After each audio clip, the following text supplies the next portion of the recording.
For a person who has a strong faith, no sign is necessary. However, for a person who has weak faith, no amount of sign is sufficient. Sa ato pa mga igsuon, sa usa ka tawo nga naay hugot og lig-on nga pagtuo ngadto sa Dios, siya wala nang ginahanglan og mga senyales or mga ilhanan. Apan sa tawo nga hinay kaayog pagtuo, walay bisan unsa nga senyales nga makapakontento sa iyaha. Karon mga igsuon sa kitang mga katawhan, we always live by the signs. Kita nang inahanglan gihapon og mga senyales diya sa atong kinabuhi. Because para kanato ang senyales maoy makapadala kanato ngadto sa usa ka realidad or sa usa ka butang. And that really is the definition of a sign. A sign is something which leads us to a reality.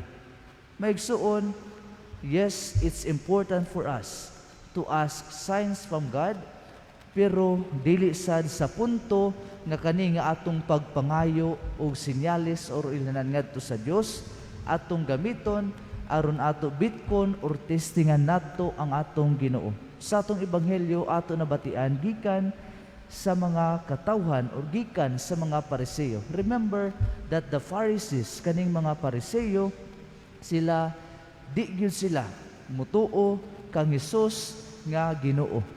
Para kanila gusto ra lamang nila nga bitkon si Jesus sa iyang pagpuyo dinhi sa kalibutan. Sanglit ang ilang gihimo is they ask signs or ilhanan gikan kaniya nga anak gyud siya sa Dios. Ug diha sila nagsayop kay ngano, why would they ask for a sign if naa na ang realidad? Ngano nangayo pa man sila og ilhanan nga naa naman ang realidad nga siya anak sa Dios.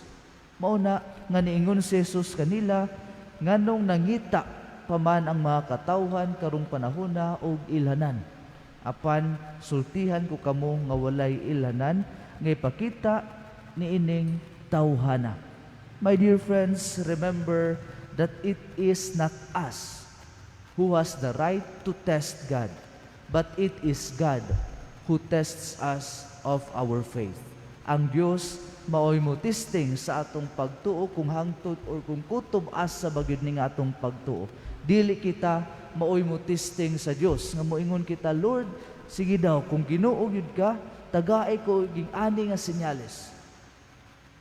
We cannot do that because God has the better plan for us. Ang Dios na ay lain siya nga plano para kanatong tanan.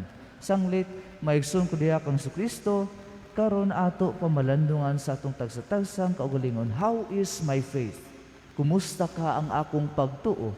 Is my faith strong nga dili nako nanginhanglan og senyales sa Dios sa mga butang nga nahitabo sa akong kinabuhi? Or is my faith too weak?